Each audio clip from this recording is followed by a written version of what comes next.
ជំរាបសួរអ្នកទាំងអស់គ្នាស្វាគមន៍មកកាន់តម្រាខ្មោច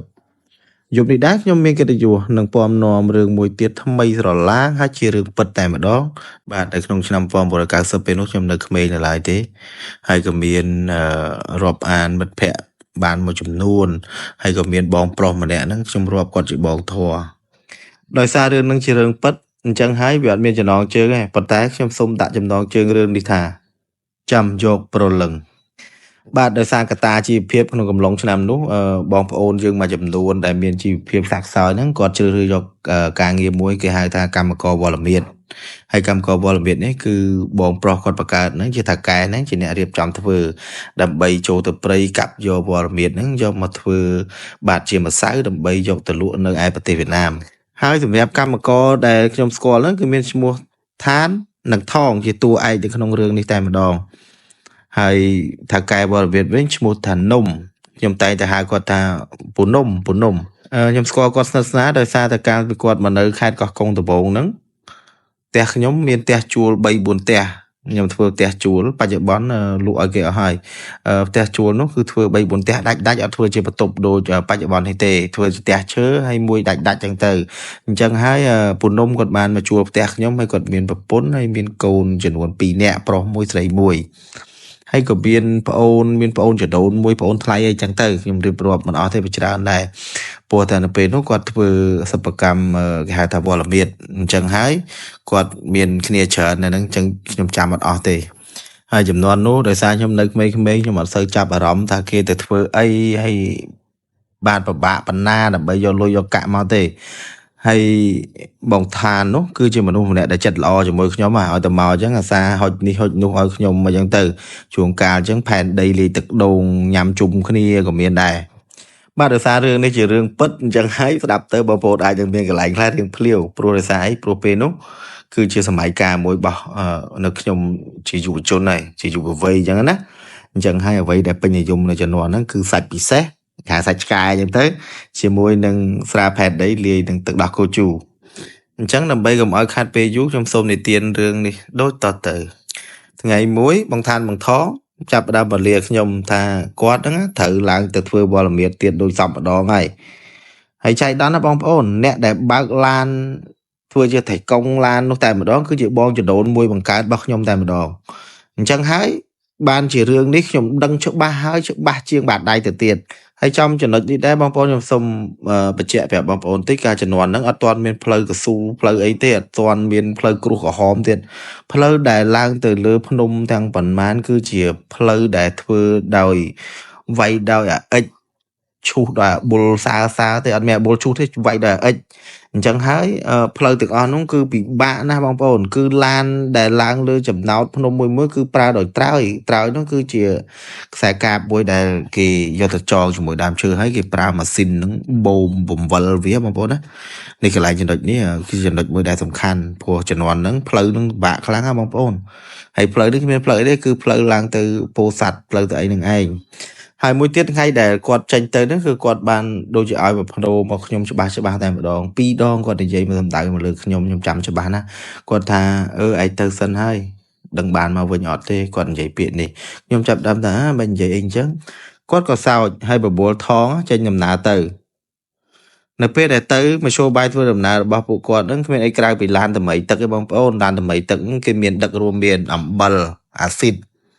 ជាដើមលាក់នឹងស្បៀងអាហារព្រមទាំងម៉ាស៊ីនត្រង់សនើអីចឹងទៅហើយនៅពេលធ្វើដំណើរហ្នឹងឡានមិនមែនមានតែមួយទេឡានមាន 2-3 គ្រឿងឯណោះអញ្ចឹងហើយបងឋានហើយនិងបងថងក៏បានជ្រើសយកឡានមុខគេដែលបងជីដូនមួយខ្ញុំធ្វើជាថៃកុងនោះឯង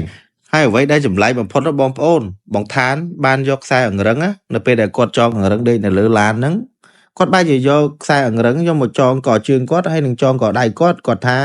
យ៉ាងម៉េចយ៉ាងម៉ាកុំឲ្យឡានរលាក់ធ្លាក់គាត់ចេញពីឡានគាត់បែរជាធ្វើរឿងហ្នឹងមានគេប្រាប់ដែរតែគាត់នៅតែធ្វើបែបហ្នឹងទៀតហ្នឹងហើយកន្លែងចំណុចនេះបងប្អូនខ្ញុំសូមបញ្ជាក់តិចខ្សែអង្រឹងដែលគាត់យកចងកជើងគាត់ចងកដៃគាត់ហ្នឹងគឺបានថាគាត់ដេកបដ ாய் ជាមួយអង្រឹងអញ្ចឹងហើយខ្សែមួយគាត់ចងកជើងគាត់ទៅទ្វារទ្រុងឡានមកខាងទៅហើយខ្សែមួយចំហៀងទៀតគឺគាត់ចងមកទ្រុងឡានមួយចំហៀងទៀតជាមួយកដៃគាត់ទៅប្រហែលជាគាត់អាចគិតថាធ្វើបែបហ្នឹងកុំឲ្យរលាក់អីរបូតវត្តគាត់ចេញពីអង្រឹងធ្លាក់ទៅលើឡានអញ្ចឹងណាបងប្អូន អញ្ចឹងដើម្បីកុំឲ្យខាត់ពេលយូរយើងបន្តទៅទៀតសូមបញ្ជាក់បន្ថែមទៀតនៅក្នុងចំណោមឡានទាំងអស់ក៏មានម៉ូតូ2គ្រឿងដែរហើយម៉ូតូហ្នឹងបានធ្វើដំណើរឡើងទៅមុនឡើងហួសចំណោតបន្តិចប៉ុន្តែអ្នកដែលបើកម៉ូតូខាងមុខហ្នឹងនៅពេលដែលចិត្តដល់ចំណោតហ្នឹងក៏បានឃើញភ្លើងក្មេង2នាក់កាន់ចង្កៀងគោមរត់បលែងគ្នាលេងនៅកណ្ដាលផ្លូវនៅក្បែរចំណោតអញ្ចឹងអ្នកដែលបើកខាងមុខហ្នឹងក៏សួរទៅអ្នកខាងក្រោយដែលអង្គុយខាងក្រោយហ្នឹងថាឯងមានឃើញក្មេងៗលេងចង្កៀងនៅកណ្ដាលចំណោតហ្នឹងដូចចម្លែកមែនអ្នកខាងក្រោយក៏និយាយថាទេខ្ញុំមិនបានឃើញអីផងគ្រាន់តែនិយាយបែបនេះភ្លាមអ្នកខាងមុខដែលក៏ធ្វើជាតកងម៉ូតូក៏ចាប់ផ្ដើមតក់ស្លុតហើយក៏ចាប់ផ្ដើមឈប់ម៉ូតូហួសចំណោតទៅបន្តិចដល់គាត់ឈប់ម៉ូតូហួសចំណោតទៅបន្តិចហ្នឹងគឺព្រោះតែគាត់ហ្នឹងចង់មកឈរចាំមើលឡានដែលឡើងលើភ្នំនេះតើវាមានហេតុភេទយ៉ាងម៉េចព្រោះគាត់សង្ស័យព្រោះឃើញក្មេង2នាក់ហ្នឹងកាន់ចង្កៀងគោមរត់នៅកន្លែងលេងនៅលើក្បាលចំណោតហ្នឹងវាអត់សមនឹងរឿងហេតុអីម៉ោង9ម៉ោង10យប់មានក្មេងមកលេងអីនៅចិត្តចំណោតព្រោះទីនេះគឺជាតំបន់ព្រៃភ្នំហេតុអីក៏មានក្មេងមកលេងនៅទីនេះ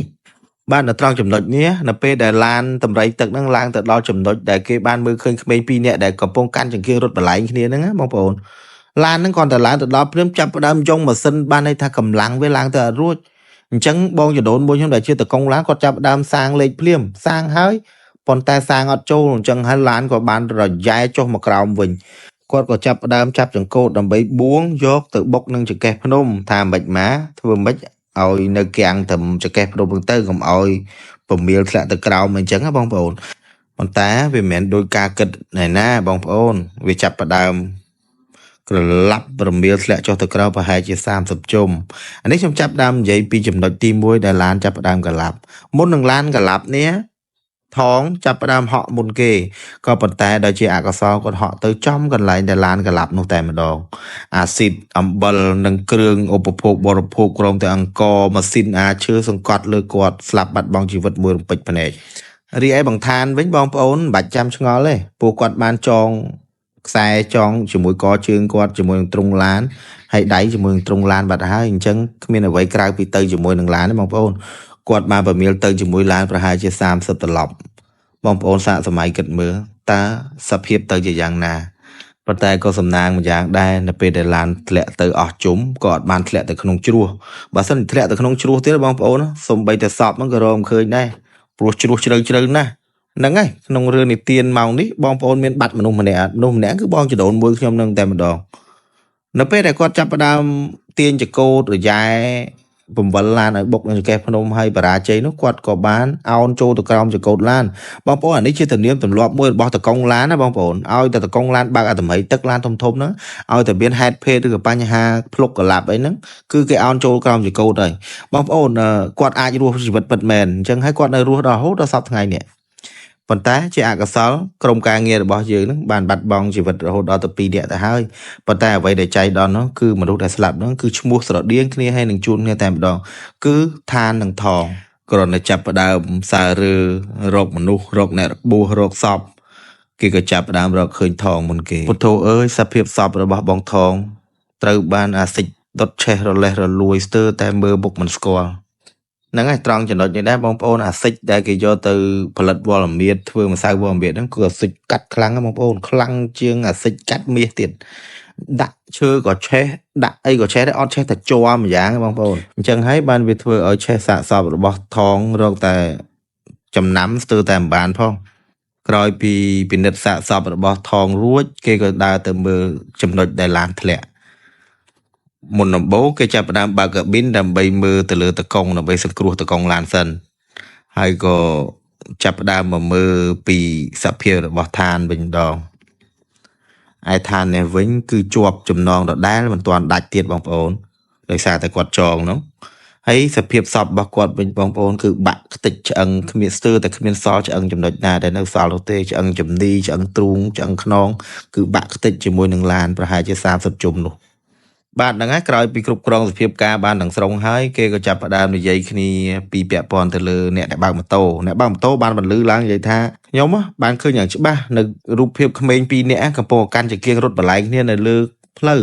ប៉ុន្តែខ្ញុំឆ្ងល់ថាហេតុអីបានមានក្មេងមករត់កន្លែងហ្នឹងទៅវិញអញ្ចឹងហើយបាទខ្ញុំជាមួយប្អូនប្រុសម្នាក់ដែលជិះខាងក្រោយនេះបានឈប់នៅលើចំណោតដើម្បីចាំមើលសភាពការឡើងព្រោះខ្ញុំមិនទុកចិត្តទេខ្ញុំគិតថានេះគឺជាអ្វីមួយដែលកំពុងតែរងចាំយកវិញ្ញាណរបស់មនុស្សបាទក្រោយពេលសភាពការរឿងទាំងអស់នេះបានរៀងស្ងប់ស្ងាត់បន្តិច បងពីរូនមួយខ្ញុំដែលជាតកងឡានគាត់បានរត់ចូលព្រៃគឺដោយសារតែមានមនុស្សម្នាក់ណាបានឲ្យយោបល់គាត់ថាណែបើឯងធ្វើឲ្យប្អូនគេស្លាប់អញ្ចឹងណាបងប្អូនខ្ញុំបញ្ជាក់កន្លែងនេះគឺឋានហ្នឹងគាត់គឺជាប្អូនថ្លៃរបស់តាកែវរមៀតហ្នឹងតែម្ដងអញ្ចឹងហើយចំនួនហ្នឹងបងប្អូនក៏ភ្លើងប្រើសេរីអ្នកណាក៏មានក៏ភ្លើងអាការអ្នកណាក៏មានក៏ភ្លើងខ្លីដែររត់អារៀងពេញតែនឹងគ្មានច្បាប់គ្មានទម្លាប់ទេអញ្ចឹងហើយដោយសារតែគាត់ខ្លាចបងថ្លៃរបស់បងឋានហ្នឹងគាត់សងសឹកបាញ់សម្លាប់គាត់វិញអញ្ចឹងហើយគាត់ក៏ចាក់ចេញពីកន្លែងកាត់ហេតុរត់ចូលព្រៃបងប្អូនហើយក្រោយពីប្រមូលសាកសពនិងអីវ៉ាន់ទាំងអស់ត្រឡប់មកផ្ទះវិញដើម្បីធ្វើបុណ្យហើយកន្លែងនេះដែរបងប្អូនគឺគាត់ធ្វើបុណ្យហ្នឹងគាត់អត់ទាន់មានផ្ទះគាត់ធ្វើបុណ្យនៅផ្ទះខ្ញុំតែម្ដងហើយអ្វីដែលទាំងអស់គ្នាចាំមិនភ្លេចនៅក្នុងពេលនោះហ្នឹងគឺគាត់លងពីរនាក់គាត់ហ្នឹងដាក់វេនគ្នាលងគ្មានសំចៃដៃទេបងប្អូនហើយចំណុចនេះខ្ញុំសូមបញ្ជាក់ឲ្យបកស្រាយកន្លែងនេះបន្តិចបងប្អូនថាហេតុអ្វីបានជាមនុស្សជួបលងច្រើនម៉េះព្រោះជំនាន់ហ្នឹងផ្ទះខ្ញុំនៅលើទឹកហើយពេលនោះអត់ទាន់មានប្រគុណអនាម័យត្រឹមត្រូវគឺយើងធ្វើប្រគុណហ្នឹងនៅលើទឹកសមុទ្រហ្នឹងតែម្ដងអញ្ចឹងហើយមនុស្សគ្រប់គ្នាមិនថាចាស់មិនថាក្មេងគឺត្រូវតែមកបត់ជើងនៅប្រគុណរួមតែមួយរបស់នៅផ្ទះខ្ញុំនៅចុងផែហ្នឹងតែម្ដងអញ្ចឹងហើយបានម្នាក់បានត្រូវបងឋានបងថងនោះលងយ៉ាងចាស់ដៃអត់តែខ្ញុំមួយសង្ស័យតែគាត់ប្រហែលជាអាចមានមនោចេតនាណិតស្រឡាញ់អញ្ចឹងព្រោះខ្ញុំក៏ស្រឡាញ់គាត់ដែរស្រឡាញ់ដូចបងប្រុសអញ្ចឹងហើយបានថាសំបែខ្មោចក៏មានបាក់ពួកដែរបងប្អូននិយាយពីបង្វឿនដែលជាតកងឡាននោះវិញដោយសារតែមានគេផ្ដល់ដំណឹងឲ្យថាបងប្រុសបងស្រីគេហ្នឹងអត់សងសឹកទេបាទគាត់ហ្នឹងហ៊ានត្រឡប់មកវិញហ្នឹងហើយបងប្អូនឡើយចំណុចនេះខ្ញុំសូមបញ្ជាក់ពាក់ព័ន្ធទៅលើបង្វឿននិងតកងឡានហ្នឹងដែលហ៊ានត្រឡប់មកវិញហ្នឹងគឺដោយសារតែគេផ្ដល់ដំណឹងឲ្យគាត់ថាគ្រប់គ្រួសារគេអត់សងសឹកអត់សម្លាប់គាត់វិញទេ